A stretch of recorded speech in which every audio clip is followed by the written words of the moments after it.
بسم اللہ الرحمن الرحیم۔ آج کی ویڈیو میں ہم ذکر کریں گے حضرت مرثد بن ابو مرثد رضی اللہ عنہ کا۔ حضرت عبداللہ بن عمر رضی اللہ عنہ فرماتے ہیں کہ مرثد رضی اللہ عنہ ایک نڈر اور بہادر شخص تھے جو مسلمان قیدیوں کو مکہ سے نکال کر مدینہ لے کر آیا کرتے تھے۔ مکہ میں اناق نامی ایک زانیہ بدکار عورت تھی جو کہ مرثد رضی اللہ عنہ کے اسلام قبول کرنے سے پہلے ان کی دوست تھی۔ مرثد رضی اللہ عنہ نے مکہ میں ایک قیدی سے وعدہ کر رکھا تھا کہ وہ اس کو قید سے نکال کر مدینہ لے جائیں گے۔ مرثد رضی اللہ عنہ کہتے ہیں کہ ایک دن میں اس کو قید سے نکال کر مدینہ لے جانے کے لیے مکہ پہنچا تو رات کا وقت تھا اور چاند اپنے حسن سے جہان کو منور کر رہا تھا۔ میں ایک باغ کی دیوار کے سایہ میں جا کر کھڑا ہو گیا تو اتفاق سے اناق بھی وہاں آ گئی۔ جب وہ میرے قریب پہنچی تو مجھے پہچان کر پوچھا، کیا تم مرثد ہو؟ میں نے کہا، ہاں میں مرثد ہوں۔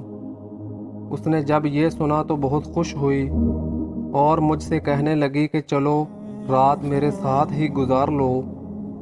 میں نے جب اناق کی یہ بات سنی تو اس کو کہا، اناق میں مسلمان ہو چکا ہوں اور اللہ نے زنا کو حرام قرار دیا ہے۔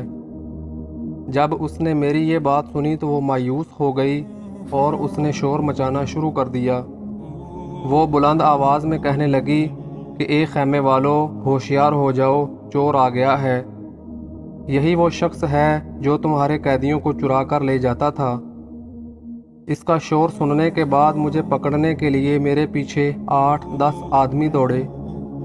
میں خندمہ پہاڑ کی طرف دوڑا اور ایک غار کے پاس پہنچ کر اس میں چھپ گیا۔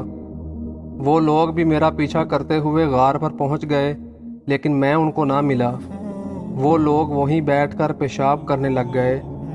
مرثد رضی اللہ عنہ کہتے ہیں کہ اللہ کی قسم ان کے پیشاب کے قطرے میرے سر پر ٹپک رہے تھے، لیکن اللہ نے انہیں اندھا کر دیا تھا جس کی وجہ سے وہ مجھے نہ دیکھ سکے۔ وہ ادھر ادھر ڈھونڈ رہے تھے لیکن میں ان کو نہ ملا تو وہ تھک کر واپس چلے گئے۔ جب وہ واپس گئے تو تھوڑی دیر بعد میں دوبارہ اپنے ساتھی کو لینے کے لیے مکہ پہنچا اور اس قیدی کو اپنی کمر پر چڑھایا اور وہاں سے بھاگ کر مدینہ کی راہ لی۔ چونکہ اس قیدی کا بدن بھاری بھرکم تھا تو جب ہم مقام اذخر پر پہنچے تو میں تھک گیا۔ میں نے اس کو کمر سے اتارا اور اس کی بیڑیاں کھول کر اس کو آزاد کر دیا۔ پھر اس قیدی کو اٹھاتے چلاتے ہوئے ہم اسی طرح مدینہ پہنچ گئے۔ چونکہ اناق کی محبت میرے دل میں تھی تو میں رسول اللہ صلی اللہ علیہ وسلم سے اناق سے نکاح کرنے کی اجازت لینے کے لیے ان کی خدمت میں حاضر ہوا۔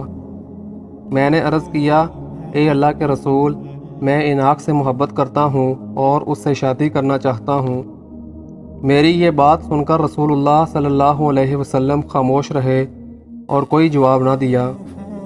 میں نے پھر دوبارہ یہی سوال کیا تو رسول اللہ صلی اللہ علیہ وسلم نے پھر کوئی جواب نہ دیا، یہاں تک کہ قرآن پاک میں اللہ تعالیٰ نے زانیہ اور مشرکہ سے نکاح نہ کرنے کا حکم نازل کر دیا۔ آپ صلی اللہ علیہ وسلم نے اس آیت کے نازل ہونے کے بعد مرثد بن ابو مرثد رضی اللہ عنہ سے فرمایا، اے مرثد، اس عورت سے نکاح نہ کرو۔ جب مرثد رضی اللہ عنہ نے یہ سنا تو انہوں نے اناق سے نکاح کرنے کے ارادے کو ترک کر دیا۔